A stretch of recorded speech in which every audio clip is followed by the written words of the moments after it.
സ്വാഗതം. ഇന്ന് നമ്മളൊരു പ്രധാന വിഷയം ചർച്ച ചെയ്യുകയാണ്. ഇന്ത്യയുടെ കാർഷിക മേഖല. പിന്നെ അമേരിക്കയുമായുള്ള ഈ സ്വതന്ത്ര വ്യാപാര കരാർ അഥവാ FTA ചർച്ചകൾ. ഇത് നമ്മുടെ കാർഷിക മേഖലയെ എങ്ങനെ ബാധിക്കും, എന്തൊക്കെയാണ് വെല്ലുവിളികൾ, ഇതൊക്കെയാണ് നമ്മൾ നോക്കുന്നത്. അതെ.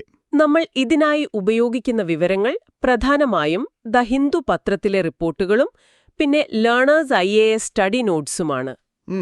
നിങ്ങൾ UPSC സിവിൽ സർവീസ് പരീക്ഷയ്ക്ക് തയ്യാറെടുക്കുന്നവരാണെങ്കിൽ ഈ ചർച്ച എന്തായാലും ശ്രദ്ധിക്കണം. പ്രിലിംസിനും മെയിൻസിനും ഇത് ഒരുപോലെ പ്രധാനപ്പെട്ടതാണ്. ശരിയാണ്. ഇതിന്റെ UPSC പ്രസക്തി നോക്കിയാൽ പ്രിലിംസിനത് ഇന്ത്യൻ എക്കണോമി, അതിൽ തന്നെ അഗ്രികൾച്ചർ, ഇന്റർനാഷണൽ ട്രേഡ്, FTAs, അതോടൊപ്പം കറണ്ട് ഇവന്റ്സിലും വരും. ഓക്കെ. മെയിൻസിലാണെങ്കിൽ GS പേപ്പർ 2, അതായത് ഗവൺമെന്റ് പോളിസികൾ, പിന്നെ GS പേപ്പർ 3ൽ Indian economy, agriculture, food security, പിന്നെ ഈ ഉദാരവൽക്കരണത്തിന്റെ ഫലങ്ങൾ, ഇതിലൊക്കെ ഈ വിഷയം കടന്നുവരാം. ശരി. അപ്പോൾ നമുക്ക് കാര്യത്തിലേക്ക് കടക്കാം, അല്ലേ? എന്താണ് ഇതിലെ പ്രധാന വിഷയങ്ങൾ, കണ്ടെത്തലുകൾ, ആശങ്കകൾ? പ്രധാനമന്ത്രിയുടെ ഒരു പ്രസ്താവന വന്നിട്ടുണ്ടല്ലോ ഈയിടെ. കർഷകരുടെ ക്ഷേമം, പ്രത്യേകിച്ച് ഈ പാലുൽപാദിപ്പിക്കുന്ന കർഷകരുടെയും മത്സ്യത്തൊഴിലാളികളുടെയും താൽപ്പര്യങ്ങൾ സംരക്ഷിക്കും. അതാണ് സർക്കാരിന്റെ പ്രയോറിറ്റിയെന്ന്. അതെ. ഇത് വരാനുള്ള കാരണം അമേരിക്കയുമായുള്ള ഈ FTA ചർച്ചകൾ തന്നെയാണല്ലേ? അതെ, തീർച്ചയായും. അമേരിക്കയുടെ ആവശ്യം എന്താണെന്ന് വെച്ചാൽ നമ്മുടെ മാർക്കറ്റിലേക്ക് അവർക്ക് കൂടുതൽ ആക്സസ് വേണം. പ്രധാനമായും ഡയറി സെക്ടറിൽ പാലുൽപ്പന്നങ്ങളുടെ വിപണി, അതോടൊപ്പം അവരുടെ ചില കാർഷിക ഉൽപ്പന്നങ്ങൾ, ഈ സോയാബീൻ, ചോളം, ബദാം, ആപ്പിളൊക്കെ ഇങ്ങോട്ട് കയറ്റുമതി ചെയ്യാനുള്ള തടസ്സങ്ങൾ കുറയ്ക്കണം. അതാണ് അവരുടെ ഒരു പ്രധാന ആവശ്യം. ഇതിനോടുള്ള കർഷകരുടെ പ്രതികരണം എന്താണ്? സംഘടനകളൊക്കെ രംഗത്ത് വന്നിട്ടുണ്ടല്ലോ. ഉണ്ട്. സംയുക്ത കിസാൻ മോർച്ച, SKM, അവരൊക്കെ ആവശ്യപ്പെടുന്നത് ഈ ചർച്ചകളുടെ വിശദാംശങ്ങൾ പാർലമെന്റിൽ വെക്കണം, സുതാര്യത വേണം എന്നാണ്. ശരി. പിന്നെ പാർലമെന്റിന്റെ അനുമതിയില്ലാതെ ധൃതി പിടിച്ച് കരാർ ഒപ്പിടരുത് എന്നും അവർ പറയുന്നുണ്ട്. ഓക്കെ. ഈ സന്ദർഭത്തിൽ ഇന്ത്യയുടെ കാർഷിക രംഗത്തെ ഒരു ചിത്രം ഓർത്തുവെക്കുന്നത് നല്ലതാണെന്ന് തോന്നുന്നു. നമ്മുടെ നേട്ടങ്ങൾ. തീർച്ചയായും. അത് വളരെ പ്രധാനപ്പെട്ട ഒരു പോയിന്റാണ്. നമ്മൾ ലോകത്ത് പാല്, പയറുവർഗ്ഗങ്ങൾ, ചണം, ഇതിലൊക്കെ 1ാം സ്ഥാനത്താണ്. അതെ. അരി, ഗോതമ്പ്, പരുത്തി, പഴങ്ങൾ, പച്ചക്കറികൾ, മത്സ്യം, ഇതിലൊക്കെ 2ാം സ്ഥാനത്തും. അപ്പോ ഇതൊരു ചെറിയ മേഖലയല്ല, വളരെ വലിയ പ്രാധാന്യമുള്ളൊരു സെക്ടറാണ്. ഈ വാർത്തയുടെ കൂടെ തന്നെ വേറൊരു കാര്യം ശ്രദ്ധിച്ചത്, ആദ്യത്തെ MS സ്വാമിനാഥൻ അവാർഡ് ഒരു നൈജീരിയൻ ശാസ്ത്രജ്ഞന് കൊടുത്തു എന്നുള്ളതാണ്. അഡെമോല A. അഡൻലെ. അതെ. ഈ ജനിതകമാറ്റം വരുത്തിയ വിളകൾ, GM ക്രോപ്സ്, അതിനെക്കുറിച്ചുള്ളൊരു തെളിവ് അടിസ്ഥാനമാക്കിയുള്ള പോളിസി മേക്കിങ്ങിനാണ് അവാർഡ്. ഒരുപക്ഷെ ഈ FTA ചർച്ചകളിലും അങ്ങനെയൊരു സമീപനം ആവശ്യമാണോ എന്ന് സൂചനയാണോ അത്? നല്ലൊരു നിരീക്ഷണമാണ്. തീർച്ചയായും ഈ നയപരമായ തീരുമാനങ്ങൾ, പ്രത്യേകിച്ച് ഇത്രയും വലിയ പ്രത്യാഘാതങ്ങൾ ഉണ്ടാക്കാവുന്നവ, ഫാക്സിന്റെ അടിസ്ഥാനത്തിൽ തന്നെയാവണം. ശരിയാണ്. ഈ അവസരത്തിൽ പ്രിലിംസിന് ഓർത്തുവെക്കേണ്ട ചില ബേസിക് ആശയങ്ങൾ കൂടി പറയാം. ഒന്ന്, ഈ FTA അഥവാ സ്വതന്ത്ര വ്യാപാര കരാർ എന്താണെന്നുള്ളത്. ഓക്കെ. അതായത് രാജ്യങ്ങൾ തമ്മിൽ കച്ചവടം എളുപ്പമാക്കാൻ ഇറക്കുമതി തീരുവകളും മറ്റ് തടസ്സങ്ങളും കുറയ്ക്കുകയോ ഒഴിവാക്കുകയോ ചെയ്യുന്ന ഒരു എഗ്രിമെന്റ്. ശരി. രണ്ടാമത്തേത് GM ക്രോപ്സ്, ജനിതകമാറ്റം വരുത്തിയ വിളകൾ, നല്ല വിളവ് കിട്ടാനും മറ്റുമായി ജീനിൽ മാറ്റം വരുത്തിയവ. ഗുണങ്ങളുണ്ട്, പക്ഷേ ചില ആശങ്കകളുമുണ്ട്, പരിസ്ഥിതി പ്രശ്നങ്ങൾ പോലെ. ഇന്ത്യയിലിപ്പോ BT കോട്ടൺ മാത്രമേ അനുമതിയുള്ളൂ അല്ലേ? അതെ. വാണിജ്യാടിസ്ഥാനത്തിൽ കൃഷി ചെയ്യാൻ BT കോട്ടൺ മാത്രമേ ഇപ്പോൾ അനുമതിയുള്ളൂ. ഓക്കെ. അപ്പോൾ മെയിൻസ് പരീക്ഷയുടെ ഒരു കാഴ്ചപ്പാടിൽ നോക്കുമ്പോൾ എന്തൊക്കെയാണ് ഇതിന്റെ പ്രത്യാഘാതങ്ങൾ? എങ്ങനെയാണ് ഇതിനെ നമ്മൾ വിശകലനം ചെയ്യേണ്ടത്? അവിടെയാണ് നമ്മൾ ഇന്ത്യൻ കൃഷിയുടെ ചില അടിസ്ഥാന സ്വഭാവങ്ങൾ ഓർക്കേണ്ടത്. എന്താ പറയാ, ഭൂരിഭാഗവും ചെറുകിട കർഷകരാണ്. ശരി. മൺസൂണിനെ ഒരുപാട് ആശ്രയിക്കുന്നു. ഉൽപാദനക്ഷമത, പ്രൊഡക്ടിവിറ്റി താരതമ്യേന കുറവാണ്. പിന്നെ വലിയൊരു വിഭാഗം ജനങ്ങൾ ഇപ്പോഴും ജീവിക്കാനായി കൃഷിയെ ആശ്രയിക്കുന്നു. ഇതിൽ തന്നെ ഈ ക്ഷീരമേഖല, ഡയറി സെക്ടർ എടുത്താൽ ലക്ഷക്കണക്കിന് ഗ്രാമീണ കുടുംബങ്ങളുടെ, പ്രത്യേകിച്ച് സ്ത്രീകളുടെ ഒരു പ്രധാന വരുമാനമാർഗമാണത്. ഇത് വലിയൊരു പരിധിവരെ അസംഘടിതവുമാണ്. പക്ഷേ അമേരിക്കയിലോ ഇത് വളരെ ഓർഗനൈസ്ഡാണ്. വലിയ ഫാമുകളാണ്, വലിയ തോതിൽ സബ്സിഡിയും കിട്ടുന്നുണ്ട്. അപ്പോൾ മത്സരം കടുക്കും. തീർച്ചയായും.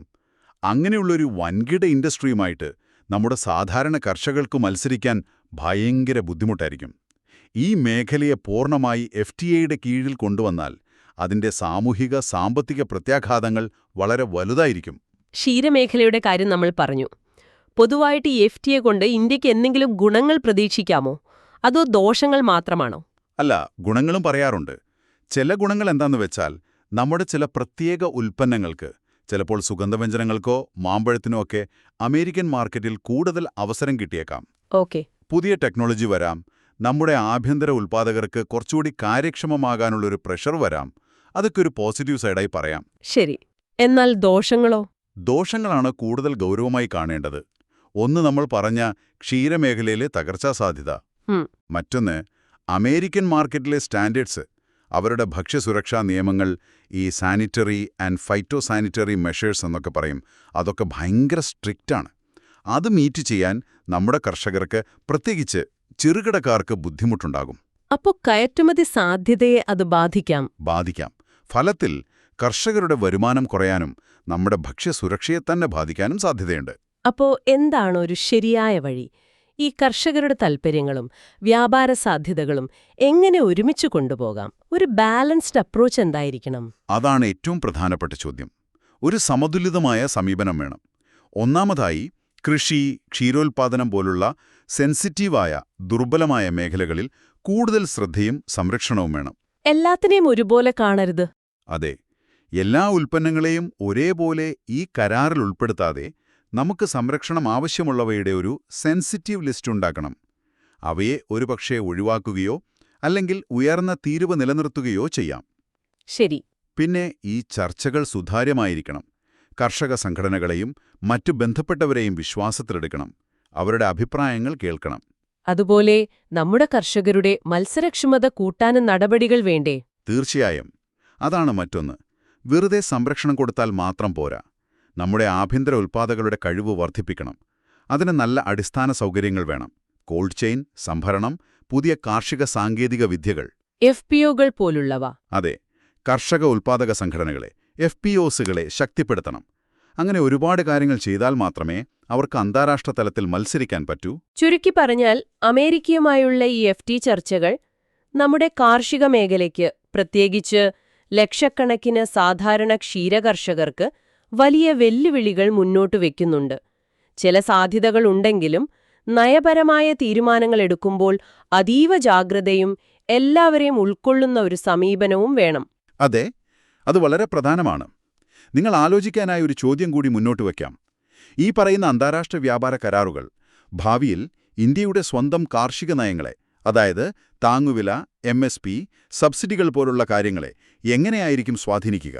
അതിൽ മാറ്റങ്ങൾ വരുത്താൻ ഇത്തരം കരാറുകൾ കാരണമാകുമോ? നല്ല ചോദ്യമാണ്. അതിനെക്കുറിച്ച് ചിന്തിക്കാവുന്നതാണ്. ശരി, അപ്പോ നമുക്ക് അടുത്തതായി ദ ഹിന്ദു പത്രത്തിലെ തന്നെ മറ്റൊരു വാർത്തയിലേക്ക് കടക്കാം. ഇന്ന് നമ്മൾ നോക്കുന്നത് ജുഡീഷ്യൽ ഉത്തരവാദിത്തത്തെക്കുറിച്ചാണ്. പ്രത്യേകിച്ചും ജഡ്ജിമാർക്കെതിരായ ആരോപണങ്ങൾ വരുമ്പോൾ അത് അന്വേഷിക്കാൻ ഒരു ആഭ്യന്തര നടപടിക്രമമുണ്ടല്ലോ, ഈ ഇൻ-ഹൗസ് എൻക്വയറി പ്രൊസീജിയർ. അതിനെ സാധൂകരിച്ച ഒരു സുപ്രീംകോടതി വിധിയാണ് സത്യത്തിൽ ഇന്നത്തെ നമ്മുടെ ചർച്ചയ്ക്ക് കാരണം.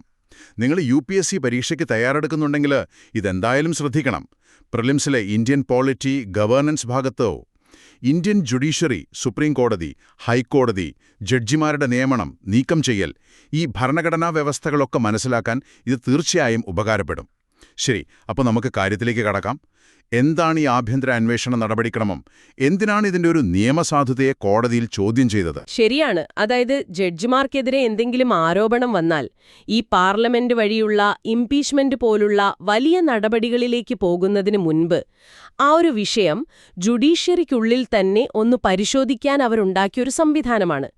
ഈ അടുത്ത സമയത്ത് അലഹബാദ് ഹൈക്കോടതിയിലെ ഒരു ജഡ്ജിക്കെതിരെ ഇങ്ങനെ ഒരു അന്വേഷണം നടന്നു. അദ്ദേഹത്തിന്റെ വീട്ടിൽ ഒരു തീപിടുത്തമുണ്ടായപ്പോൾ കുറച്ച് കറൻസി നോട്ടുകൾ കത്തി നശിച്ചത് കണ്ടെത്തിയിരുന്നു. ആ അന്വേഷണ റിപ്പോർട്ടിനെതിരെയാണ് അദ്ദേഹം നേരെ സുപ്രീം കോടതിയെ സമീപിച്ചത്. ഓഹോ, അപ്പൊ എന്തായിരുന്നു അദ്ദേഹത്തിന്റെ പ്രധാന വാദം? ഈ ഒരു ഇൻഹൗസ് പ്രൊസീജിയർ ശരിയല്ലെന്നാണോ? അതെ. അദ്ദേഹത്തിന്റെ വാദം ഇതായിരുന്നു: ഈ ആഭ്യന്തര അന്വേഷണം എന്നത് ഒരു ഭരണഘടന വിരുദ്ധ സംവിധാനമാണ്. അതായത് ഭരണഘടനയ്ക്ക് പുറത്തുള്ള ഒന്നാണ്. കാരണം ജഡ്ജിമാരെ നീക്കം ചെയ്യാൻ ഭരണഘടനയും പിന്നെ ഈ ജഡ്ജസ് ഇൻക്വയറി ആക്ട് 1968 പോലുള്ള നിയമങ്ങളും വഴി പാർലമെന്റിന് വ്യക്തമായ അധികാരം നൽകിയിട്ടുണ്ടല്ലോ. അപ്പോൾ ആ അധികാരത്തിൽ ഈ ആഭ്യന്തര അന്വേഷണം ഒരു തരത്തിൽ ഇടപെടുന്നു അല്ലെങ്കിൽ അതിനെ ലംഘിക്കുന്നു എന്നതായിരുന്നു പ്രധാന വാദം. ശരിക്കും പറഞ്ഞാൽ പാർലമെന്റിന്റെ അധികാരം മാത്രമാണത് എന്നൊരു നിലപാട്. ശരി. അതായത് പാർലമെന്റിന്റെ അധികാരപരിധിയിലുള്ള ഒരു കാര്യത്തിൽ ജുഡീഷ്യറി ഒരു സമാന്തര സംവിധാനം ഉണ്ടാക്കുന്നു എന്നൊരു തോന്നല്. അപ്പോ സുപ്രീം കോടതി ഇതിനോടെങ്ങനെയാണ് പ്രതികരിച്ചത്? കോടതി ആ വാദം പൂർണ്ണമായും തള്ളി. കോടതി പറഞ്ഞത് ഈ ആഭ്യന്തര അന്വേഷണം പാർലമെന്റിന്റെ ഇംപീച്ച്മെന്റ് അധികാരത്തെ ഒരു തരത്തിലും ബാധിക്കുന്നില്ല, അതിനെ പരിമിതപ്പെടുത്തുന്നില്ല എന്നാണ്. ഈ അന്വേഷണ റിപ്പോർട്ട് പാർലമെന്റിന്റെ തീരുമാനത്തെ സ്വാധീനിക്കാനോ അവരുടെ അധികാരം കുറയ്ക്കാനോ ഉള്ളതല്ല. ഇത് മുൻപുള്ള സുപ്രീം കോടതി വിധികളുടെ അടിസ്ഥാനത്തിൽ രൂപപ്പെട്ട ഒരു നടപടിക്രമമാണ്. അപ്പോൾ ആർട്ടിക്കിൾ 141 അനുസരിച്ച് സുപ്രീം കോടതി വിധികൾ രാജ്യത്തെ നിയമമാണല്ലോ. അതുകൊണ്ട് തന്നെ ഈ ആഭ്യന്തര നടപടിക്രമത്തിനും നിയമപരമായ സാധ്യതയുണ്ട് എന്ന് കോടതി ഉറപ്പിച്ചു പറഞ്ഞു. പിന്നെ ജുഡീഷ്യറിയുടെ ഒരു വിശ്വാസ്യത, അതിന്റെ പവിത്രത ഒക്കെ കാത്തുസൂക്ഷിക്കാൻ സമയത്തുള്ള ഒരു ഇടപെടൽ അഥവാ A stitch in time saves 9 എന്ന രീതിയിലാണ് കോടതി ഇതിനെ കണ്ടത്. ഓക്കെ. അപ്പോ ഈ UPSC പരീക്ഷയുടെ കാഴ്ചപ്പാടിൽ നോക്കുമ്പോൾ ഇതിൽ ഓർത്തിരിക്കേണ്ട പ്രധാനപ്പെട്ട ആശയങ്ങൾ, കോർ കോൺസെപ്റ്റ്സ് എന്തൊക്കെയാണ്? തീർച്ചയായും പ്രധാനമായി 3 കാര്യങ്ങൾ ഓർത്തുവെക്കണം. ഒന്ന്, ഒരു ഹൈക്കോടതി ജഡ്ജിയെ നീക്കം ചെയ്യാനുള്ള ഭരണഘടനാപരമായ നടപടിക്രമം. ആർട്ടിക്കിൾ 218, പിന്നെ സുപ്രീം കോടതി ജഡ്ജിമാരുടെ കാര്യത്തിലുള്ള ആർട്ടിക്കിൾ 124(4), 124(5) ഇതിനു ബാധകമാണ്. അതായത് തെളിയിക്കപ്പെട്ട ദുർനടപ്പ് അല്ലെങ്കിൽ കഴിവില്ലായ്മ. ഇതിന്റെ അടിസ്ഥാനത്തിൽ പാർലമെന്റിലെ 2 സഭകളും പ്രത്യേക ഭൂരിപക്ഷത്തോടെ ഒരു പ്രമേയം പാസാക്കണം. അതിനുശേഷമാണ് രാഷ്ട്രപതി നീക്കം ചെയ്യുന്നത്. ആ പ്രത്യേക ഭൂരിപക്ഷമെന്ന് പറഞ്ഞാൽ? ആ സഭയിലെ ആകെ അംഗങ്ങളുടെ ഭൂരിപക്ഷം വേണം. പോരാത്തതിന് ഹാജരായി വോട്ട് ചെയ്യുന്നവരുടെ 2/3 ഭൂരിപക്ഷവും വേണം. ലോക്സഭയിൽ 100 പേരോ രാജ്യസഭയിൽ 50 പേരോ സൈൻ ചെയ്താലേ ഈ പ്രമേയം അവതരിപ്പിക്കാൻ പറ്റൂ. സ്പീക്കറോ ചെയർമാനോ അത് അംഗീകരിച്ചാൽ പിന്നെ ഒരു 3-അംഗ കമ്മിറ്റി അന്വേഷിക്കും. അതാണ് ശരിക്കുള്ള ഇംപീച്ച്മെന്റ് പ്രോസസ്. ശരി. രണ്ടാമത്തെ കാര്യം? 2, നമ്മൾ ഈ ചർച്ച ചെയ്യുന്ന ആഭ്യന്തര അന്വേഷണ നടപടിക്രമം. ഇത് നേരത്തെ പറഞ്ഞ ഭരണഘടനാപരമായ ഇംപീച്ച്മെന്റ് അല്ല. ഇത് ജുഡീഷ്യറി സ്വയം നടത്തുന്ന ഒരു ആന്തരിക ക്രമീകരണം മാത്രമാണ്, അവരുടെ വിശ്വാസ്യത നിലനിർത്താൻ വേണ്ടി. ഇതിൽ ചീഫ് ജസ്റ്റിസ് പരാതി നോക്കുന്നു, വേണമെങ്കിൽ ഒരു കമ്മിറ്റിയെ വെച്ച് അന്വേഷിപ്പിക്കുന്നു. റിപ്പോർട്ട് കിട്ടിയാൽ ഒന്നുകിൽ ജഡ്ജിയോട് രാജിവെക്കാൻ ആവശ്യപ്പെടാം, അല്ലെങ്കിൽ ഇംപീച്ച്മെന്റിനായി സർക്കാരിനോ പാർലമെന്റിനോ കൈമാറാം. ഓക്കെ. മൂന്നാമത്തേതോ? 3, ആർട്ടിക്കിൾ 141, അതായത് സുപ്രീം കോടതിയുടെ വിധികൾ ഇന്ത്യയിലെ എല്ലാ കോടതികൾക്കും ബാധകമാണ് എന്ന് പറയുന്ന ആർട്ടിക്കിൾ. ഈ ആർട്ടിക്കിളിന്റെ പിൻബലത്തിലാണ് മുൻ കോടതി വിധികളിലൂടെ വന്ന ഈ ആഭ്യന്തര അന്വേഷണത്തിന് നിയമസാധുതയുണ്ടെന്ന് ഇപ്പോൾ വീണ്ടും ഉറപ്പിച്ചത്. അപ്പോ ഇതിന്റെ എല്ലാം ഒരു ആകത്തുക എന്താണ്? ഈ വിധിയുടെ ഒരു കാതൽ? ശരിയാണ്. ചുരുക്കി പറഞ്ഞാൽ ജുഡീഷ്യറിയുടെ സ്വാതന്ത്ര്യം സംരക്ഷിച്ചുകൊണ്ട് തന്നെ ജഡ്ജിമാർക്കെതിരായ ആരോപണങ്ങൾ ഗൗരവമായി കാണാനും അതിൽ കഴമ്പുണ്ടോ എന്ന് പരിശോധിക്കാനും ഔപചാരിക ഇംപീച്ച്മെന്റിലേക്ക് കടക്കുന്നതിനു മുൻപ് ഒരു ആഭ്യന്തര പരിശോധന നടത്താനും ജുഡീഷ്യറിക്ക് നിയമപരമായ അധികാരമുണ്ട് എന്ന് സുപ്രീം കോടതി ഉറപ്പിച്ചു. ഇത് പാർലമെന്റിന്റെ അധികാരത്തിൽ കൈകെടുത്തലല്ല, മറിച്ച് ജുഡീഷ്യറിയുടെ വിശ്വാസ്യത കാക്കാനുള്ള ഒരു നടപടിയാണ്. ആ ഒരു ബാലൻസ്, ജുഡീഷ്യൽ ഉത്തരവാദിത്വവും സ്വാതന്ത്ര്യവും തമ്മിലുള്ള സന്തുലിതാവസ്ഥ ഉറപ്പാക്കാനുള്ള ശ്രമമാണ്. അതെ, അതായത് ജുഡീഷ്യറിക്കുള്ളിൽ തന്നെ ഒരു ചെക്ക് ആൻഡ് ബാലൻസ് മെക്കാനിസം പോലെ അതിന് നിയമപരമായ അംഗീകാരം ലഭിച്ചു. ശരിയാണ്. പക്ഷേ ഇവിടെ നമ്മൾ ആലോചിക്കേണ്ട ഒരു കാര്യം കൂടിയുണ്ട്. ഈ ആഭ്യന്തര നടപടിക്രമം ജുഡീഷ്യറിയുടെ വിശ്വാസ്യത കൂട്ടാൻ സഹായിക്കുമെന്ന് പറയുമ്പോഴും ഇതിന് ആവശ്യമായ സുതാര്യതയുണ്ടോ? അതുപോലെ അടിസ്ഥാനമില്ലാത്ത വെറുതെയുള്ള പരാതികളിൽ നിന്ന് ജഡ്ജിമാരെ സംരക്ഷിക്കാൻ ഇത് എത്രത്തോളം ശക്തമാണ്? ഇതൊക്കെ നിങ്ങൾക്ക് കൂടുതൽ ആലോചിക്കാവുന്ന വിഷയങ്ങളാണ്. തീർച്ചയായും ആ ചോദ്യങ്ങൾ പ്രസക്തമാണ്. ശരി, അപ്പോ ഈ വിഷയത്തിൽ നിന്ന് നമുക്ക് ദി ഹിന്ദു പത്രത്തിലെ മറ്റൊരു പ്രധാന വാർത്തയിലേക്ക് പോകാം. നമസ്കാരം. ഇന്ന് നമുക്ക് റിസർവ് ബാങ്കിന്റെ ഏറ്റവും പുതിയ ധനനയം, അതായത് മോണിറ്ററി പോളിസി, അതിനെക്കുറിച്ച് കുറച്ച് ആഴത്തിൽ സംസാരിക്കാം. റിസർവ് ബാങ്ക് ഈയടുത്ത് എടുത്ത ചില തീരുമാനങ്ങളുണ്ട്, പിന്നെ നമ്മുടെ സാമ്പത്തിക വളർച്ചയെപ്പറ്റിയുള്ള ചില വിശകലനങ്ങൾ. ഇതൊക്കെ വെച്ചാണ് നമ്മളിന്ന് സംസാരിക്കുന്നത്. എന്തുകൊണ്ടാണ് ഈ വിഷയം ഇപ്പോൾ ഇത്ര പ്രധാനപ്പെട്ടതാകുന്നതെന്ന് നമുക്ക് നോക്കാം. പ്രത്യേകിച്ച് നിങ്ങൾ UPSC പോലുള്ള പരീക്ഷകൾക്ക് തയ്യാറെടുക്കുകയാണെങ്കിൽ ഇത് വളരെ ശ്രദ്ധിക്കേണ്ട ഒരു വിഷയമാണ്. പ്രിലിംസിന് ഇന്ത്യൻ ഇക്കണോമിയിൽ വരും മോണിറ്ററി പോളിസി, RBI, MPC, പണപ്പെരുപ്പം, ഫിസ്ക്കൽ പോളിസി, അതൊക്കെ ശരിയാണ്.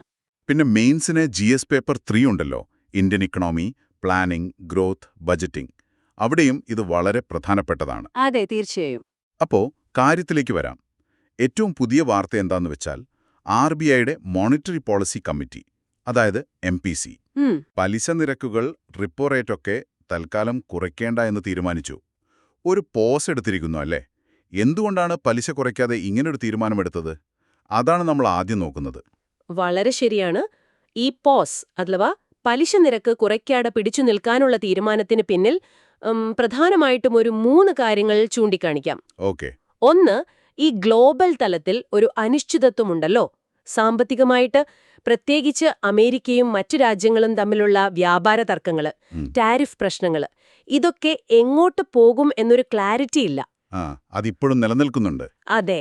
രണ്ടാമത്തെ കാരണം, ഇതിനു മുൻപ് ഓർമ്മയുണ്ടാകും, 2025 ഫെബ്രുവരി മുതൽ പല ഘട്ടങ്ങളിലായി ഏകദേശം 1%, അതായത് 100 ബേസിസ് പോയിന്റ് RBI പലിശ കുറച്ചിരുന്നു. അതെ. കുറച്ച് അതിന്റെ ഒരു മുഴുവൻ ഇമ്പാക്റ്റ് നമ്മുടെ സമ്പദ്വ്യവസ്ഥയിൽ എത്താൻ കുറച്ചുകൂടി സമയം വേണം. ഇതിനെയാണ് നമ്മൾ മോണിറ്ററി പോളിസി ട്രാൻസ്മിഷൻ എന്ന് പറയുന്നത്. അതാണല്ലേ ഈ ട്രാൻസ്മിഷൻ ലാഗ് എന്ന് പറയുന്നത്. RBI കുറച്ചാലും ബാങ്കുകൾ വഴി അത് സാധാരണക്കാരിലേക്ക് എത്താനുള്ള സമയം. അതെ അതെ, കൃത്യമായി പറഞ്ഞാൽ അതുതന്നെ. ആ ഒരു പ്രോസസ്സ് പൂർത്തിയാവാനും അതിന്റെ ഒരു ഫലം നമുക്ക് വിലയിരുത്താനും സമയം വേണം. അതാണ് രണ്ടാമത്തെ കാരണം. ശരി. മൂന്നാമത്തെ കാര്യം, ഇതാണ് ഒരു പക്ഷേ ശരിക്കു പറഞ്ഞാല് ഏറ്റവും പ്രധാനം. പലിശ നിരക്ക് കുറച്ചിട്ടും ബാങ്കുകളിൽ ആവശ്യത്തിന് പണമുണ്ട്, അതായത് ലിക്വിഡിറ്റി പ്രശ്നമില്ല. എന്നിട്ടും ആളുകളും കമ്പനികളും ലോൺ എടുക്കുന്നത് കുറവാണ്. ഓഹോ, അപ്പോൾ ഡിമാൻഡ് കുറവാണെന്നാണോ അതിന്റെ സൂചന? അതെ, അത് തന്നെയാണ്. ഇത് കാണിക്കുന്നത് വിപണിയിലെ സാധനങ്ങൾക്കും സേവനങ്ങൾക്കുമുള്ള ഒരു ആവശ്യകത, ആ ഡിമാൻഡ്, അത് കുറച്ച് ദുർബലമാണ് എന്നാണ്. ഉദാഹരണത്തിന് കൺസ്യൂമർ ഡ്യൂറബിൾസ്, പിന്നെ വീട് വയ്ക്കാനുള്ള ലോൺ, വാഹനം വാങ്ങാനുള്ളത്, പുതിയ വ്യവസായങ്ങൾ തുടങ്ങാനുള്ള ലോൺ, ഇതിന്റെ എല്ലാം വളർച്ച കുറഞ്ഞിട്ടുണ്ട്. അപ്പോൾ നിങ്ങൾ പറയുന്നത് കേൾക്കുമ്പോൾ തോന്നുന്നത് ഈ പലിശ കുറയ്ക്കുക എന്ന RBIയുടെ ഒരു പരമ്പരാഗത ടൂൾ മാത്രം പോരാ എന്നാണോ ഇപ്പോഴത്തെ അവസ്ഥ? പ്രശ്നം പലിശയിലല്ല, മറിച്ച് ആളുകളുടെ കയ്യിൽ പണമില്ലാത്തതോ അല്ലെങ്കിൽ സാധനം വാങ്ങാനൊരു മടിയോ ഒക്കെയാണോ? കൃത്യമാണ്, നിങ്ങൾ പറഞ്ഞത് വളരെ ശരിയാണ്. മോണിറ്ററി പോളിസിക്ക് അതിൻ്റേതായ പരിമിതികളുണ്ട്. പലിശ കുറഞ്ഞാലും ലോൺ എടുത്ത് ബിസിനസ് ചെയ്യാനോ സാധനം വാങ്ങാനോ ആളുകൾക്കൊരു മടിയുണ്ടെങ്കിൽ പ്രശ്നം പണത്തിന്റെ ലഭ്യതയിലോ അതിന്റെ വിലയിലോ അല്ല, മറിച്ച് അടിസ്ഥാനപരമായ ഡിമാൻഡിലാണ്. ആ ഒരു പോയിന്റിലാണ് സർക്കാരിന്റെ ധനനയം, അതായത് ഫിസ്ക്കൽ പോളിസി പ്രധാനമാകുന്നത്. സർക്കാരിന്റെ ഒരു ഇടപെടൽ അവിടെ ആവശ്യമായി വരുന്നു. ഫിസ്ക്കൽ പോളിസി എന്ന് പറയുമ്പോൾ എന്തൊക്കെയാണ് സർക്കാർ സാധാരണ ചെയ്യാറ്? അല്ലെങ്കിൽ ഈ സാഹചര്യത്തിൽ എന്ത് ചെയ്യണമെന്നാണ് താങ്കൾ കരുതുന്നത്? സാധാരണഗതിയില് ഫിസ്ക്കൽ പോളിസി എന്ന് പറഞ്ഞാൽ സർക്കാർ നികുതി കൂട്ടുകയോ കുറയ്ക്കുകയോ ചെയ്യാം, അല്ലെങ്കിൽ സർക്കാർ തന്നെ കൂടുതൽ പണം ചെലവഴിക്കാം, അടിസ്ഥാന സൗകര്യങ്ങൾക്കോ മറ്റോ. ഇപ്പോഴത്തെ സാഹചര്യത്തിൽ ഉദാഹരണത്തിന് GST നിരക്കുകൾ കുറച്ചുകൂടി ലളിതമാക്കുകയോ അല്ലെങ്കിൽ യുക്തിസഹമാക്കുകയോ ചെയ്യുന്നത് സാധാരണക്കാർക്ക് ഒരാശ്വാസമായേക്കാം. അതുപോലെ ഇന്ധനവില പോലുള്ള കാര്യങ്ങളിൽ ചില ഇടപെടലുകൾ നടത്തിയാൽ അത് ആളുകളുടെ കയ്യിലുള്ള പൈസയെ ബാധിക്കുമല്ലോ. അപ്പോ വാങ്ങൽ ശേഷി കൂടും, ഒരു ആത്മവിശ്വാസം വരും. അത്തരം കാര്യങ്ങളാണ് ഫിസ്ക്കൽ പോളിസിയുടെ ഭാഗമായി വരുന്നത്. ഈ കാര്യങ്ങൾ കുറച്ചുകൂടി വ്യക്തമായി മനസ്സിലാക്കാൻ നമ്മൾ ചില കോർ കോൺസെപ്റ്റ്സ് ഓർക്കേണ്ടതുണ്ടല്ലേ? പ്രിലിംസിനൊക്കെ തയ്യാറെടുക്കുന്നവർക്ക് ഇത് ഉപകാരപ്പെടും. എന്തൊക്കെയാണ് ആ പ്രധാനപ്പെട്ട ആശയങ്ങൾ? തീർച്ചയായും. ഒന്നാമതായിട്ട് നമ്മൾ നേരത്തെ സൂചിപ്പിച്ച മോണിറ്ററി പോളിസി കമ്മിറ്റി MPC. ഇത് RBI നിയമപ്രകാരം രൂപീകരിച്ച ഒരു സമിതിയാണ്. 6 അംഗങ്ങൾ. 6 പേർ, അതെ. 3 പേർ RBIയിൽ നിന്ന്, ഗവർണർ ഉൾപ്പെടെ. ബാക്കി 3 പേരെ സർക്കാർ നിയമിക്കും. ഇവരാണ് റിപ്പോ റേറ്റ് പോലുള്ള പോളിസി റേറ്റുകൾ തീരുമാനിക്കുന്നത്. പ്രധാന ലക്ഷ്യം പണപ്പെരുപ്പം നിയന്ത്രിക്കുക എന്നതാണ്. ഒരു ടാർഗറ്റുണ്ട്, 4% ±2%. ആ ഒരു ബാൻഡിൽ നിർത്തുക. ശരി. രണ്ടാമത്തേത് മോണിറ്ററി പോളിസി ട്രാൻസ്മിഷൻ. ഇത് വളരെ പ്രധാനപ്പെട്ട ഒന്നാണ്. ഞാൻ നേരത്തെ സൂചിപ്പിച്ചു, RBI റിപ്പോ റേറ്റ് കുറച്ചാൽ അത് എത്ര വേഗത്തിൽ എത്രത്തോളം ബാങ്കുകളുടെ ലോൺ പലിശയായി മാറി സാധാരണക്കാരനിലേക്ക് എത്തുന്നു എന്ന ആ പ്രക്രിയ. ഇന്ത്യയിൽ അതിനൊരു കാലതാമസമുണ്ടെന്ന് പറയാറുണ്ടല്ലോ, ട്രാൻസ്മിഷൻ ലാഗ്.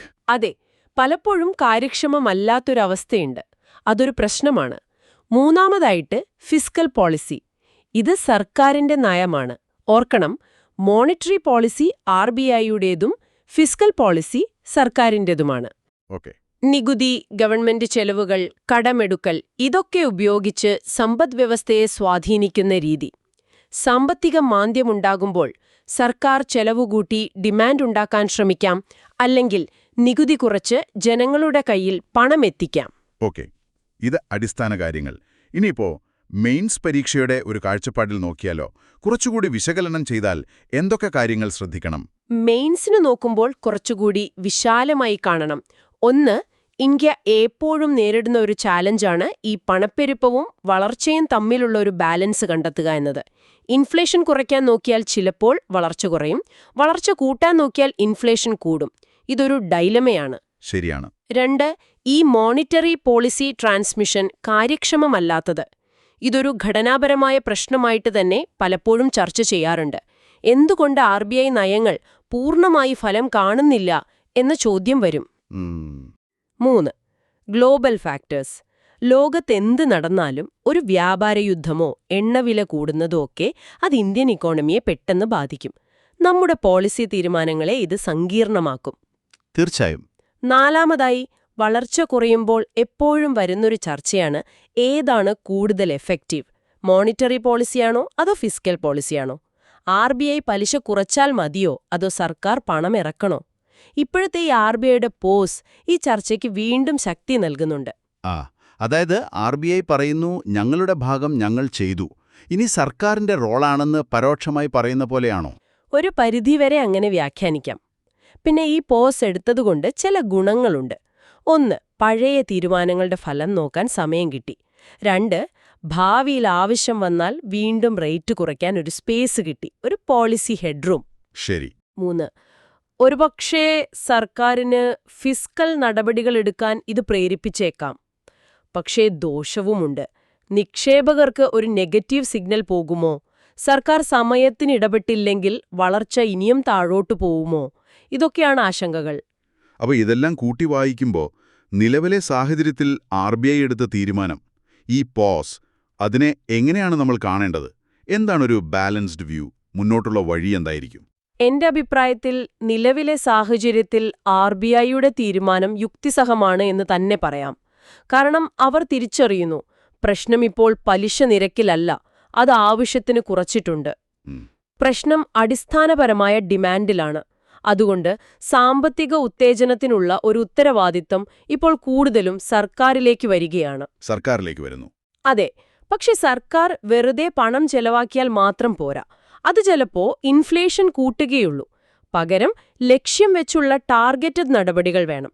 ഉദാഹരണത്തിന് GST യുക്തിസഹമാക്കുന്നത് പരിഗണിക്കാം, തൊഴിലവസരങ്ങൾ ഉണ്ടാക്കുന്ന തരം നിക്ഷേപങ്ങൾ പ്രോത്സാഹിപ്പിക്കാം, സാധാരണക്കാരന്റെ കയ്യിൽ നേരിട്ട് പണമെത്തുന്ന രീതിയിലുള്ള നികുതി ഇളവുകൾ ആലോചിക്കാം. ഇങ്ങനെയുള്ള ഫിസ്ക്കൽ നടപടികളാണ് ആവശ്യം. RBIയും സർക്കാരും തമ്മിൽ ഒരു കോർഡിനേറ്റഡ് അപ്രോച്ച്, ഒരുമിച്ചുള്ള ഒരു പ്രവർത്തനം ആവശ്യമാണ്. വളരെ വ്യക്തമായി പറഞ്ഞു. അപ്പോൾ RBIയുടെ ധനനയത്തെക്കുറിച്ചുള്ള ഈ ഒരു വിശകലനം നമ്മളിവിടെ നിർത്തുവാണ്. ചുരുക്കി പറഞ്ഞാൽ, പലിശ നിരക്ക് മാറ്റാത്തത് ഡിമാൻഡ് കുറവാണെന്ന തിരിച്ചറിവിലാണ്. ഇനി വേണ്ടത് സർക്കാരിന്റെ ഭാഗത്തുനിന്നുള്ള ലക്ഷ്യം വെച്ചുള്ള ധനപരമായ ഇടപെടലുകളാണ്. ഒരു ചോദ്യം നിങ്ങൾക്കും ചിന്തിക്കാൻ വിടാം. ഈ പറയുന്ന RBI സർക്കാർ ഏകോപനം, അത് പ്രായോഗികമായി എത്രത്തോളം എളുപ്പത്തിൽ നടപ്പാക്കാൻ സാധിക്കും? അടുത്തതായി നമുക്ക് ദി ഹിന്ദു പത്രത്തിൽ നിന്നുള്ള മറ്റൊരു പ്രധാന വാർത്തയിലേക്ക് കടക്കാം. നമസ്കാരം.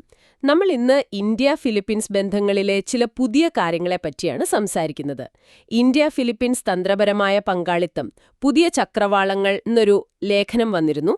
അതിലെ പ്രധാന കാര്യങ്ങൾ എന്തൊക്കെയാണെന്ന് നമുക്കൊന്ന് നോക്കാം. തീർച്ചയായും. പ്രത്യേകിച്ച് UPSC പരീക്ഷ എഴുതുന്നവർക്ക് ഈ വിഷയം എങ്ങനെയാണ് പ്രസക്തമാകുന്നത്, എന്തൊക്കെയാണ് അതിലെ പ്രധാന പോയിന്റുകൾ എന്നൊക്കെ എളുപ്പത്തിൽ മനസ്സിലാക്കാൻ പറ്റും. അപ്പൊ തുടങ്ങാം. ഓക്കെ. UPSC പഠിക്കുന്നവർക്ക് അറിയാമല്ലോ അന്താരാഷ്ട്ര ബന്ധങ്ങൾ എത്ര പ്രധാനപ്പെട്ടതാണെന്ന്.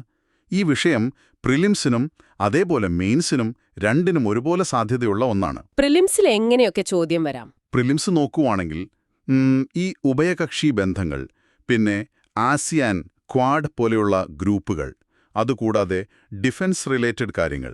ഇപ്പോ ബ്രഹ്മോസ് മിസൈൽ ഡീൽ നടന്നില്ലേ, അതുപോലെ ജോയിന്റ് എക്സസൈസ് ശരിയാണ്, ഒക്കെ പ്രധാനമാണ്. ഓക്കെ. മെയിൻസിലോ GS പേപ്പർ 2-ലായിരിക്കുമല്ലോ കൂടുതൽ സാധ്യത?